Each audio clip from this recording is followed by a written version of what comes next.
여러분 이제 트로이 전쟁의 결말이 어떻게 됐는가? 여러분 그 트로이 목마 아시죠? 트로이 목마 작전. 트로이인들은 그런 기만술에 속아가지고 목마를 자기 성 안에 집어넣고 축제를 벌이다가 결국 트로이는 함락됐고, 많은 트로이의 왕과 많은 트로이의 장군들, 백성들이 거의 다 거기서 학살되고 그랬습니다.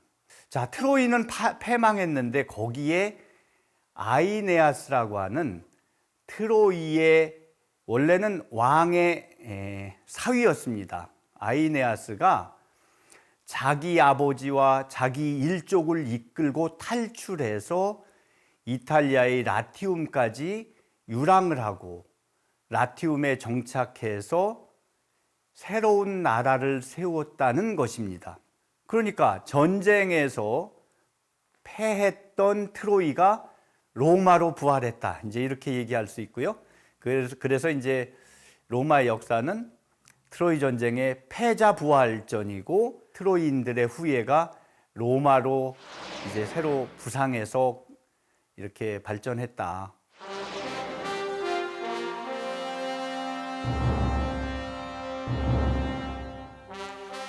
안녕하세요. 서울대학교 역사교육과 김덕수 교수입니다. 오늘 이야기는 주로 로마의 건국신화에 관한 것입니다.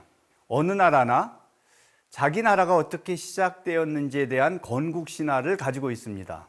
근데 건국신화는 언제 어떻게 만들어질까요? 처음부터 나라가 시작될 때부터 자기 건국신화를 가지고 나라를 만든 사람들은 없지요. 나라가 살만하고 규모가 있고, 또 우리나라는 적어도 이런 나라다라는 것을 대외에 알릴 필요가 있을 때, 소위 그 나라의 정체성 확립이 필요할 때 만들어지는 것이 건국신화입니다. 로마에도 두 개의 건국신화가 있습니다.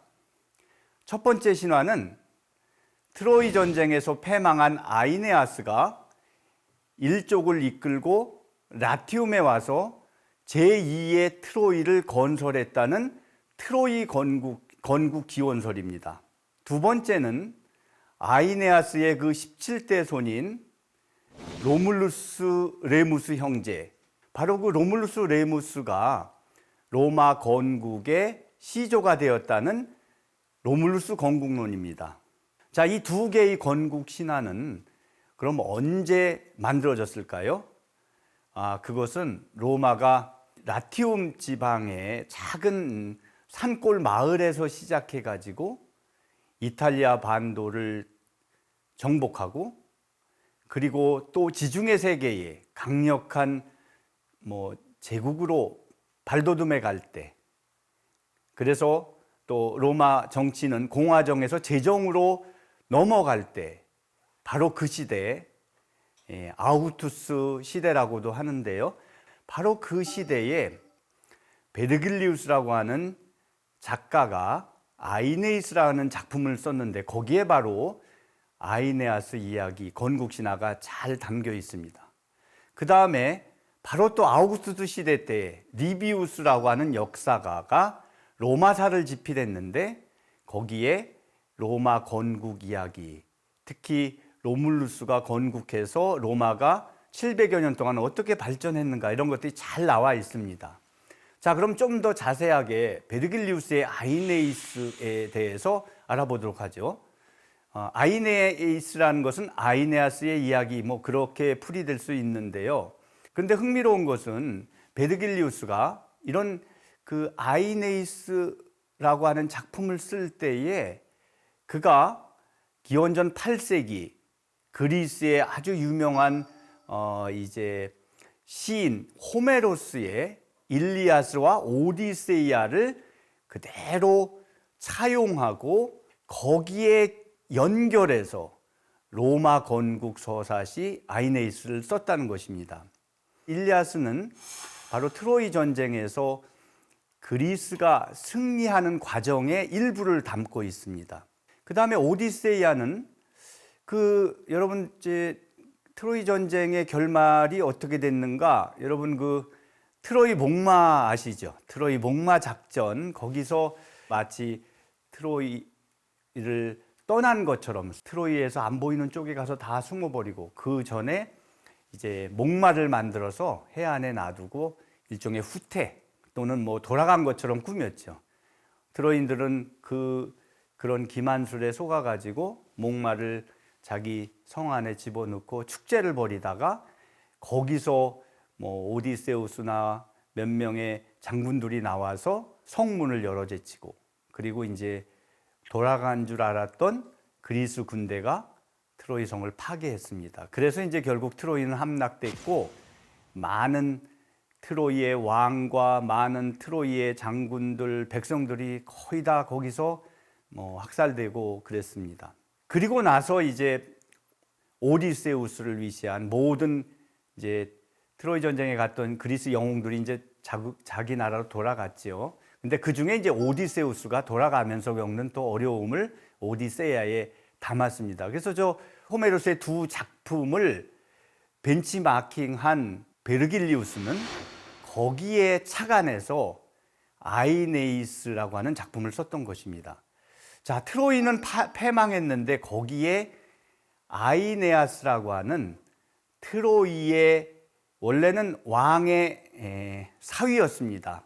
아이네아스가 자기 아버지와 자기 일족을 이끌고 탈출해서 이탈리아의 라티움까지 유랑을 하고 라티움에 정착해서 새로운 나라를 세웠다는 것입니다.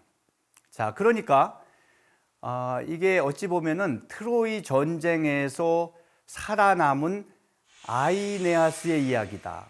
그러니까 전쟁에서 패했던 트로이가 로마로 부활했다. 이제 이렇게 얘기할 수 있고요. 그래서 이제 로마의 역사는 트로이 전쟁의 패자 부활전이고 트로이인들의 후예가 로마로 이제 새로 부상해서 이렇게 발전했다. 이제 그런 이야기가 되겠습니다. 자, 그런데 베르길리우스가 도대체 어디에 근거해서 트로이 기원소를 얘기했는가? 호메로스가 흥미롭게도요, 앞으로 이제 이 트로이에서 새로운 세력이 나올 것을 바로 일리아스에서 이제 기록을 해주고 있습니다. 일리아스 20권에 보면은요, 거기 프리아모스의 집안이 제우스의 미움을 샀으니 이제는 아이네아스의 힘과 앞으로 태어날 그의 자손들이 대대로 트로이인들을 다스리게 될 것이요. 이런 일종의 예언이 있습니다.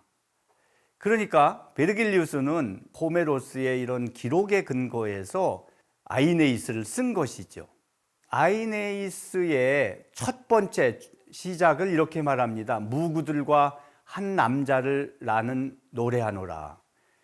이제 무구들이라는 것은 전쟁입니다. 이제 아이네아스가 트로이에서 패망해서 왔는데 라티움에 정착해가지고 그 토착인들과 한쪽에서는 제휴하고 한쪽에서는 또 전투를 벌일 수밖에 없었어요.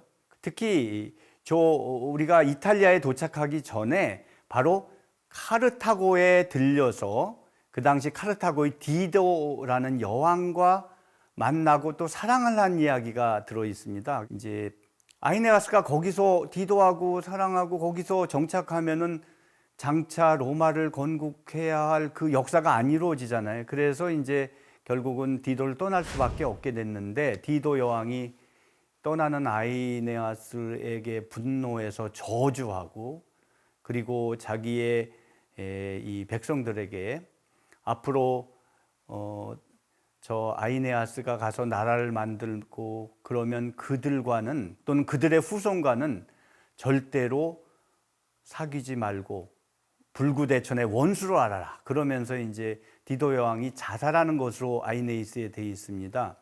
분노하면서요, 저주하면서.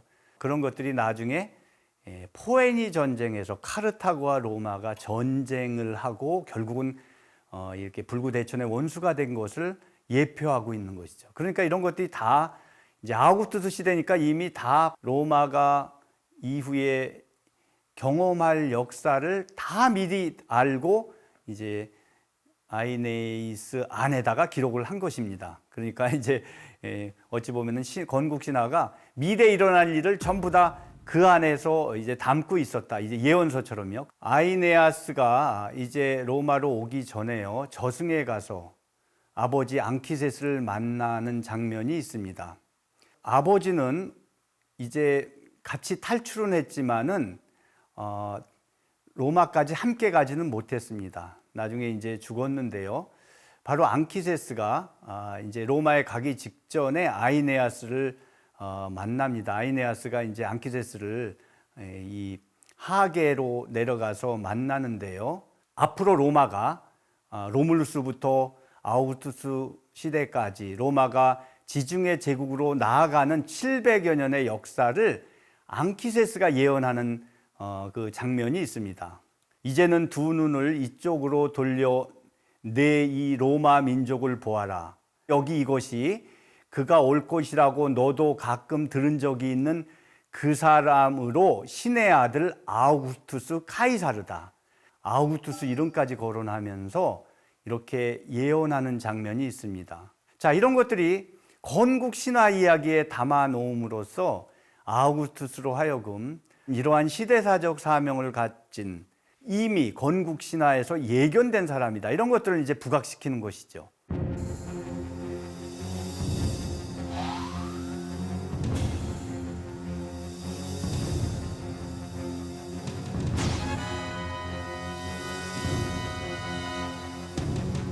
자, 두 번째 건국 신화는 바로 로물루스 이야기입니다. 여러분, 저 유명한 늑대와 그 젖을 빨고 있는 로물루스 레무스 형제, 요거는 이제 에트루리아인들이 로마를 통치할 때 만든 청동상이 되겠습니다. 아이네아스의 15대손 누미토르의 동생 아물리우스가 누미토르의 두 아들을 죽이고 그 딸 일리아, 레아 실비아를 베스타 신전 여사제로 만들어서 대가 끊기도록 했는데, 레아 실비아가 마르스 신, 전쟁의 신 마르스 신의 사랑을 받아가지고 임신해서 바로 쌍둥이 로물루스와 레무스 형제가 탄생을 했습니다. 그래서 바로 그 아물리우스는 자기 형을 죽이고 왕위를 찬탈했는데, 이제 조카 딸이 저렇게 또 애를 낳았으니까 그게 또 후환이 두려워서 로물루스와 레무스를 갖다 버려라. 뭐 버리라는 얘기가 죽이라는 얘기죠. 그랬더니 명령을 받은 신하가 사실은 가서 죽여야 되는데 죽이지 못하고 티베리스 강가에 그냥 그 강가에다가 버렸습니다. 그 바구니에 담아가지고. 근데 홍수로 물이 범람한 바람에 그가 이제 떠내려가서 목숨을 건지게 된 것이죠. 물이 빠지니까 또 늑대가 보고 뭐 우는 아이들에게 젖을 먹여서 결국은 늑대의 젖을 먹고 자랐다, 이제 이런 말이 알려지게 됐고요. 이제 두 청년이 뭐 늘 그렇죠. 출생의 비밀을 알게 된 것입니다. 그래서 아물리우스를 몰아내고 할아버지 누미토르에게 다시 왕권을 회복시켜주고, 자신들이 버려진 땅, 그곳으로 가서 나라를 건설하게 됐다. 그게 바로 로마다. 문제는 두 형제가 나라를 만들기 위해서 누군가 왕이 돼야 되는데 누가 왕이 될 것인가. 이게 이제 쌍둥이 형제이기 때문에 서로 이제 왕이 되고 싶은 욕심이 다 있었던 것이죠. 그래서 결국은 둘이 이제 신의 뜻을 한번 확인해 보기로 했습니다. 그래서 한우를 보니까 이제 레무스가 먼저 한우를 나는 독수리 6마리의 모습을 보았습니다. 이 독수리는 로마인들에게는요, 제우스, 즉 유피테르의 신조입니다. 그래서 레무스와 그 친구들이 바로 유피테르 신이 나를 왕으로 찍은 거다, 이렇게 말을 했어요. 그런데 로물루스는 조금 시간이 좀 지났는데 12마리가 나른 것을 본 거예요. 이제 이런 것들이 서로 충돌해 가지고 결국은 로물루스가 레무스를 죽이고 이제 왕이 되는 그런 이제 비극이 일어난 것이죠. 자, 어쨌든 그래서 리비우스는 뭐 로물루스가 왕이 됐고 그가 이제 로마를 건국하고 다스리는 일을 시작했다라고 이렇게 이야기하고 있습니다. 로마가 생겨났을 때의 모습은요, 저렇게 북부 이탈리아에는 에트루리아라고 하는 거대한 문명권이 있었고요, 남쪽에는 저 그리스 도시들, 서쪽에 보면은 카르타고라고 하는 나라가 서해안을 장악하고 있었어요. 근데 로마는 어디 있냐? 거기 중부 이탈리아, 저 에트루리아 끝자락에 티베리스 강에 그야말로 작은 강가에 일곱 언덕, 뭐 일곱 언덕이라고 그래봐야 작은 산간 마을입니다. 라티움 지방에는 많은 다른 나라들이 있었어요. 뭐 특별히 로마가 특별할 것도 없어요. 더더욱이 로마는 트로이에서 이렇게 온 사람들이잖아요. 그러니까 이주민이에요. 이주민. 뭐 사실은 이제 저거 위에서 에트루리아가 그냥 밟아버리면 끝날 그런 이제 운명이 처해 있는데, 그런 로마가 어떻게 성장할 수 있었을까? 로마의 그 신화, 영원한 로마는 이제 계속됩니다. 로물루스가 건국한 로마가 7명의 왕이 통치하는 왕국 체제로 발전해 가는데요. 그 과정을 다음 시간에 알아보도록 하겠습니다. 들어주셔서 감사합니다.